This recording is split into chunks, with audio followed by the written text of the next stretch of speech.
Here I have an apple, so you can give even a 2-year-old an apple. So basically you need either you can have it in a tray and the child brings the tray over to the table where the child is going to do the work,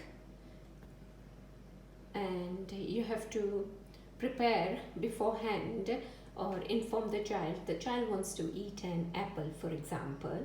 It's in the fruit basket and chooses an apple. So just say to the child, what else do you need? And there are two things happening here.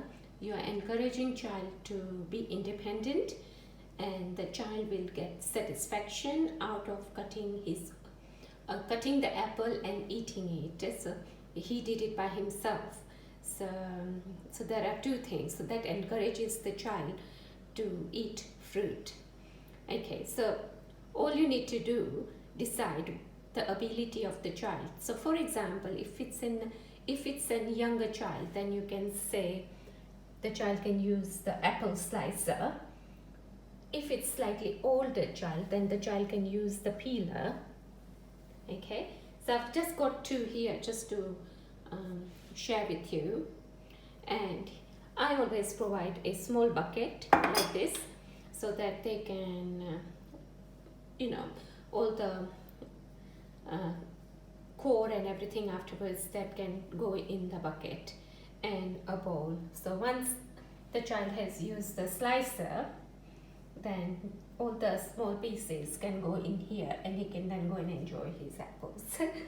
So this is really easy. You can use apple, pears, whatever can be cut through the slices, or if they like to peel it as well.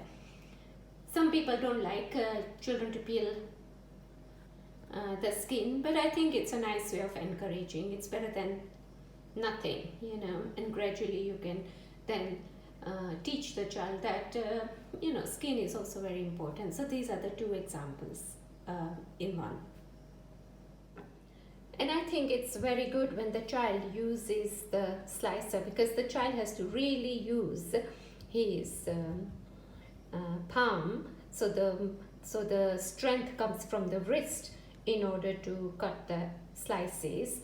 So it really supports strengthening his wrist muscles.